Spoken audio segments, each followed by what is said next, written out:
Hi guys, and welcome to Taylor Toon's Creative Geek with myself, Scott Taylor. Before we get started with today's topic, if you like this content, please hit the subscribe button and share this content among your friends, especially if they, like yourself, enjoy comic books and all that fantasy and sci-fi goodness. Believe me, it will help me bring you more content in the future.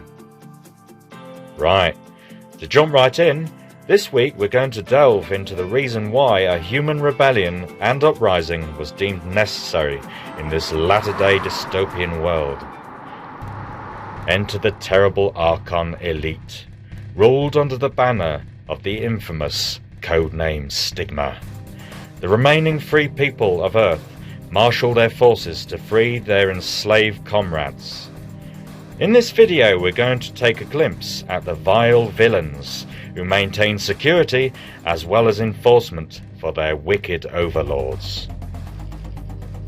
The Orkons have gained power over mankind, forcing many humans to work tirelessly in their treacherous mines as they fill their daily quota, acquiring the minerals the Orkons need in order to power their vast nation.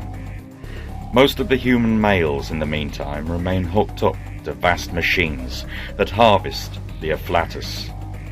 What is the afflatus, you ask? If you recall from a previous video last year, one of my characters, a muse named Robert Delilah, explained the purpose of the afflatus.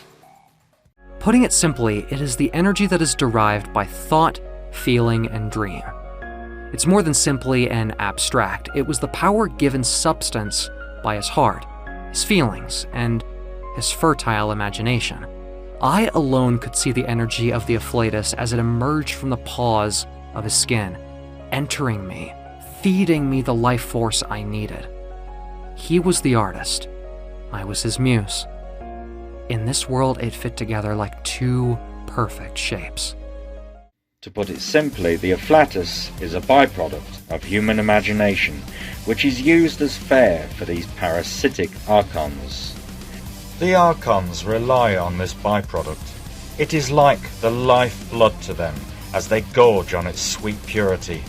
Be that as it may, the Orkons' parasitic natures cannot tolerate the afflatus in its purest form.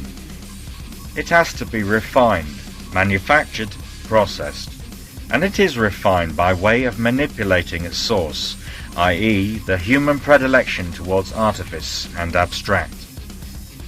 For centuries, the Orkons have been goading mankind towards cleverly masked reservoirs of negative action.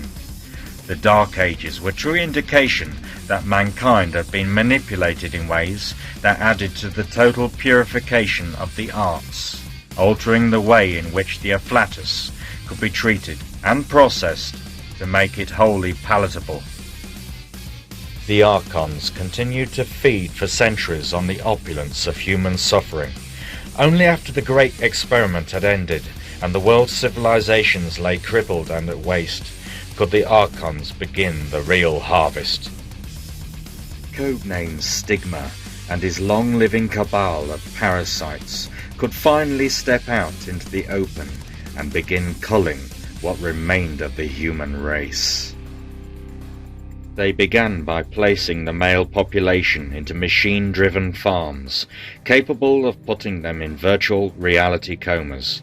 Each virtual reality was tailored to offer the human mind an existence of varying degrees of darkness and strife.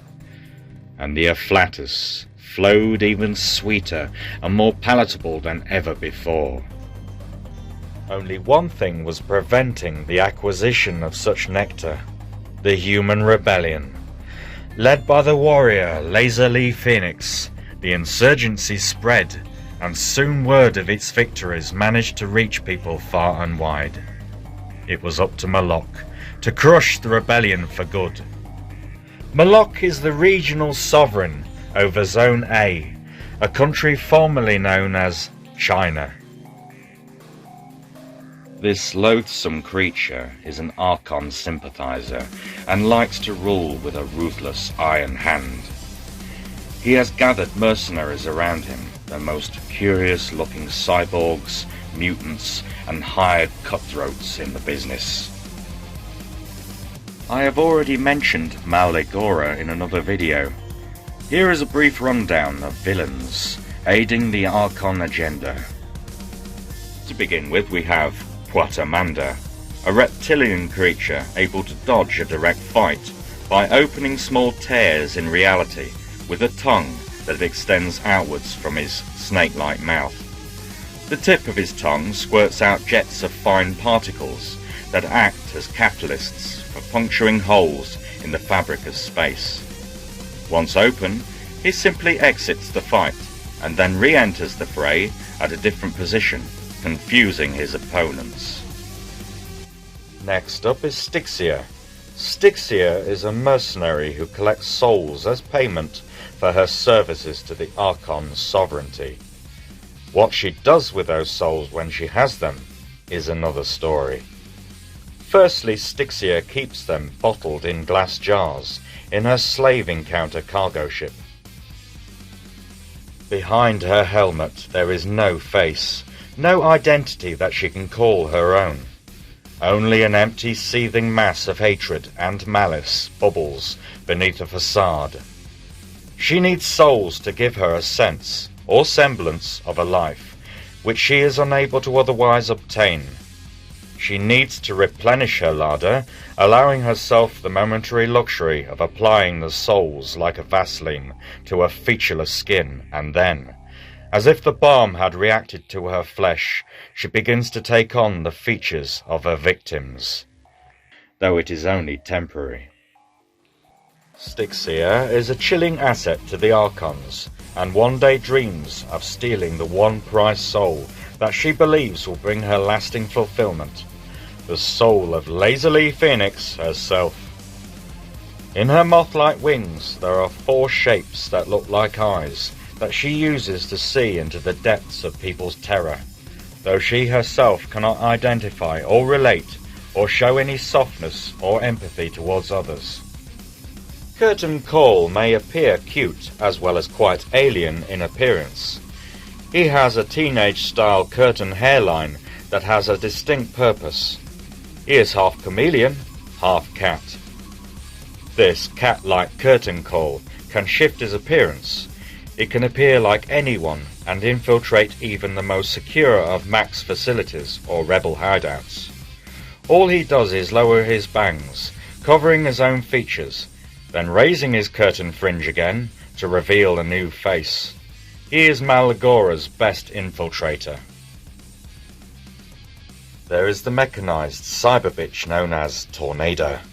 From the waist down it appears her legs were removed as a means to augment her abilities.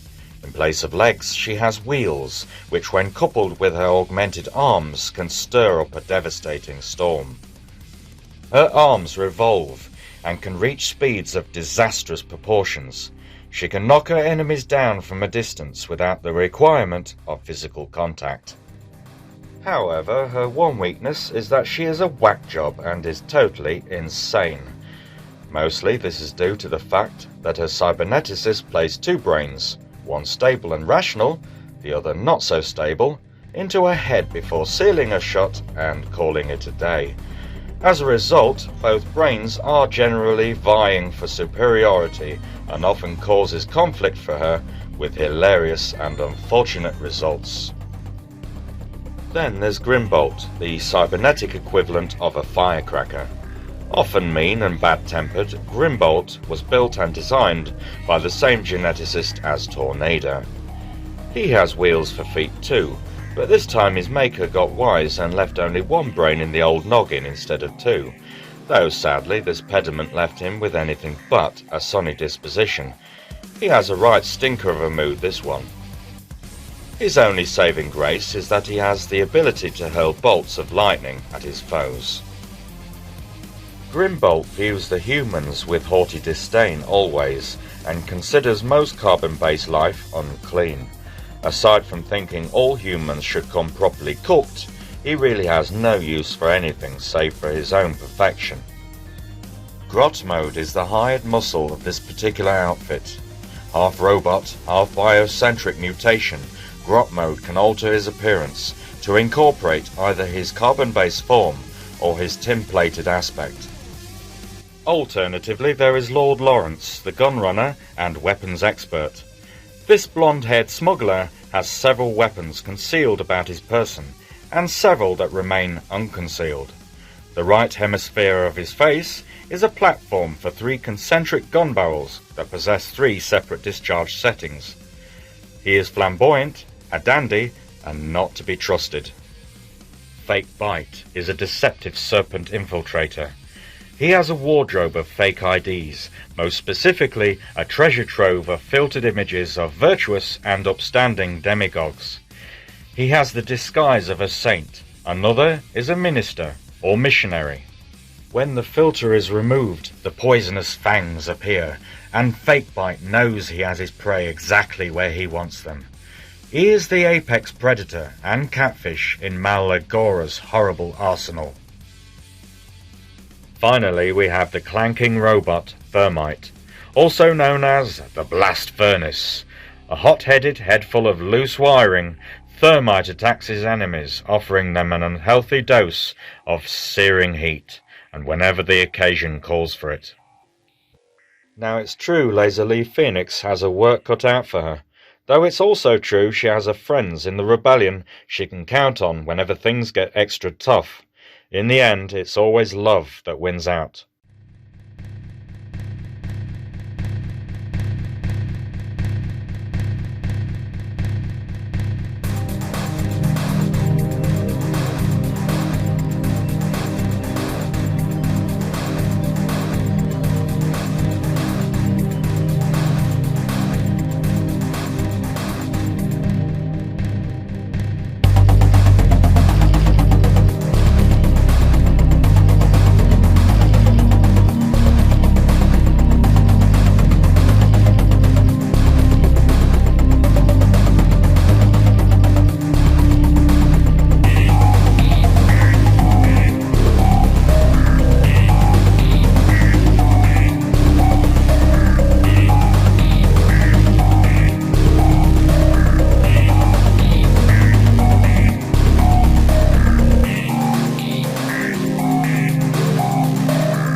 Next week, I'll talk a bit more about Laserleah's allies and friends.